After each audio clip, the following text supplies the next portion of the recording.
Lukas 11. Pada suatu hari, Yesus berdoa di suatu tempat. Setelah dia berdoa, salah seorang pengikutnya berkata kepadanya, "Ya Tuhan, ajarlah kami berdoa sebagaimana Yohanes mengajar pengikutnya berdoa." Yesus berkata kepada mereka, "Berdoalah demikian. Ya Bapa, Engkaulah Allah yang Esa. Semoga Engkau disembah dan dihormati. Engkaulah Raja kami. Semoga Engkau memerintah di bumi. Berilah kami makanan yang kami perlukan setiap hari. Ampunkanlah dosa kami, kerana kami pun mengampuni setiap orang yang bersalah terhadap kami. Dan janganlah biarkan kami kehilangan imam ketika dicubai." Yesus berkata kepada pengikut-pengikutnya, "Seandainya seorang daripada kamu pergi ke rumah kawannya pada tengah malam, lalu berkata, 'Hai kawan, pinjami aku 3 ketul roti, kerana sahabatku yang sedang dalam perjalanan singgah di rumah dan aku tidak mempunyai makanan untuk dia.' Seandainya kawanmu itu menjawab dari dalam, 'Janganlah susahkan aku. Pintu sudah dikunci dan aku dengan anak-anak sudah tidur. Aku tidak dapat bangun dan memberikan apa-apa kepada kamu.'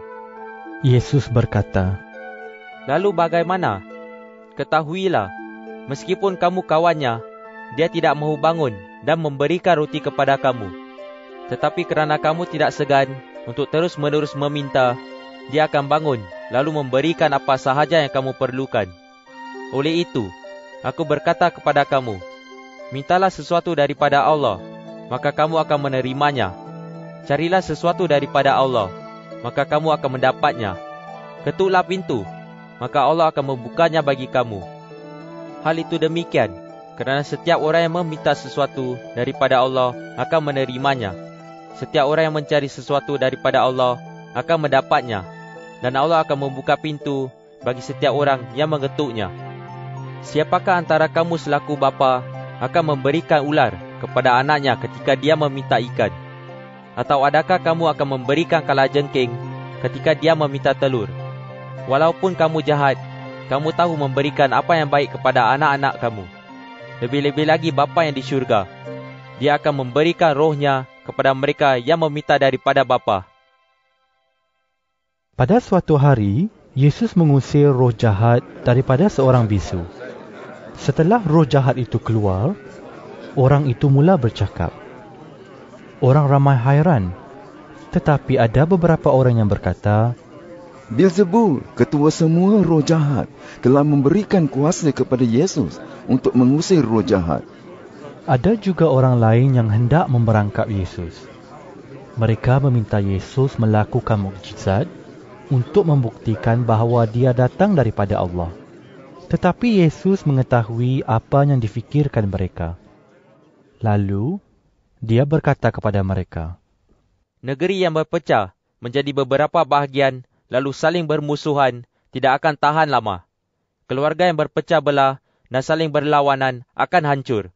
Jika kerajaan iblis mempunyai golongan yang saling berlawanan, bagaimanakah kerajaan itu dapat bertahan? Kamu berkata, aku mengusir roh jahat kerana aku diberi kuasa oleh Beelzebul. Jika demikian, siapakah yang memberikan kuasa kepada pengikut kamu untuk mengusir roh jahat? Pengikut kamu sendiri membuktikan bahawa pendapat kamu itu salah. Aku mengusir roh jahat dengan kuasa Allah, dan hal ini membuktikan bahawa Allah sudah mula memerintah di tengah-tengah kamu. Apabila seorang kuat yang bersenjata lengkap menjaga rumahnya sendiri, semua miliknya akan selamat. Tetapi jika seorang yang lebih kuat menyerang dan mengalahkan dia, orang itu akan merampas semua senjata yang digunakan pemilik itu, lalu membahagi-bahagikan apa yang dicurinya. Orang yang tidak berpihak kepadaku sebenarnya melawan aku, dan orang yang tidak menolong aku sebenarnya merosakkan pekerjaanku. Apabila roh jahat meninggalkan seseorang, roh itu menjelajah tempat yang kering untuk mencari tempat tinggal. Jika roh jahat itu tidak dapat menjumpai tempat tinggal, roh itu akan berkata, aku akan balik ke rumah yang telah aku tinggalkan. Ketika roh itu kembali, roh itu mendapati rumah itu bersih dan teratur. Lalu roh itu akan pergi memanggil 7 roh jahat lain yang lebih jahat daripadanya. Kemudian semua roh itu akan memasuki orang itu, lalu tinggal di situ. Akhirnya, keadaan orang itu menjadi lebih buruk daripada dahulu. Setelah Yesus berkata demikian, seorang wanita antara orang ramai itu berkata kepada Yesus, Alangkah bahagianya wanita yang melahirkan dan menyusui kamu. Tetapi Yesus menjawab, Lebih bahagia lagi orang yang mendengar firman Allah dan melakukannya. Ketika orang ramai mengerumuni Yesus, dia berkata, Alangkah jahatnya orang zaman ini. Mereka meminta mukjizat, tetapi tidak satu pun akan diberi kecuali mukjizat Nabi Yunus.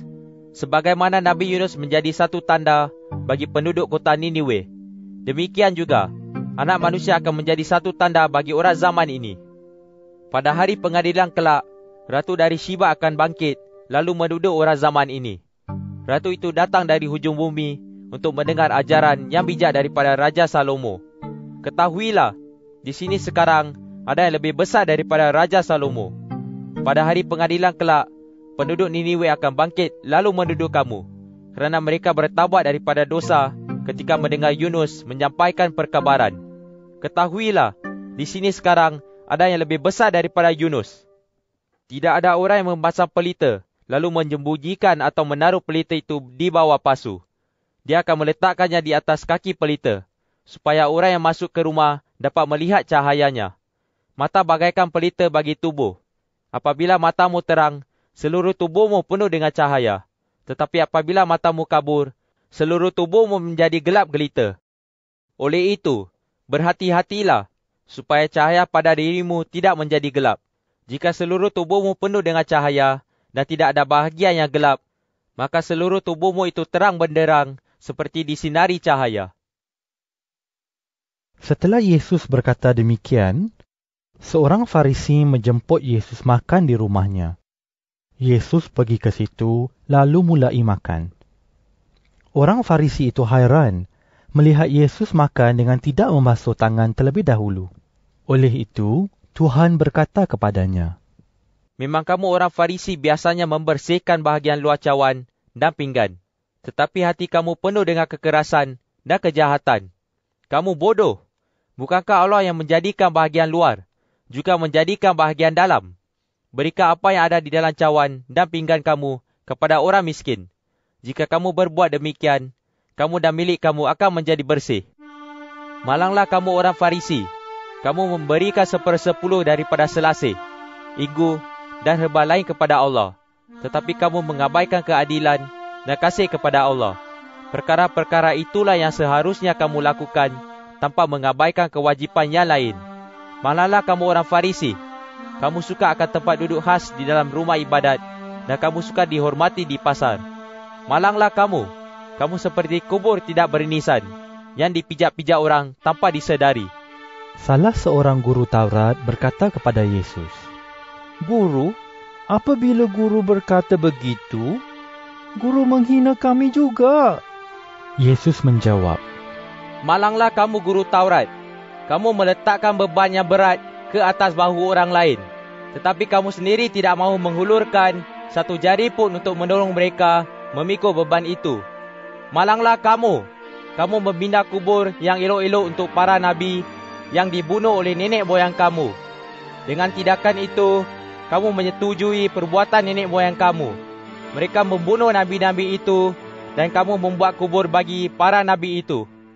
Itulah sebabnya kebijaksanaan Allah berkata, Aku akan mengutus nabi dan utusan kepada mereka, tetapi ada yang akan dibunuh dan ada yang akan dianiaya.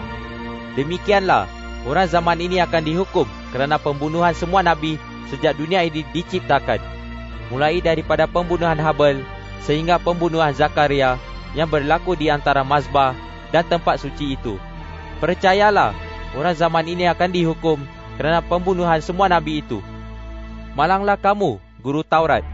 Kamu menyimpan kunci yang dapat membuka pintu pengetahuan tentang kehendak Allah, tetapi kamu tidak mahu masuk ke dalam. Sebaliknya, kamu menghalangi orang yang mahu masuk. Apabila Yesus meninggalkan tempat itu, guru Taurat dan orang Farisi mula mengecam Yesus. Mereka menyoal Yesus tentang banyak hal dengan maksud untuk memerangkap dia. Mereka berusaha untuk mencari kesalahan Yesus ketika dia berkata-kata.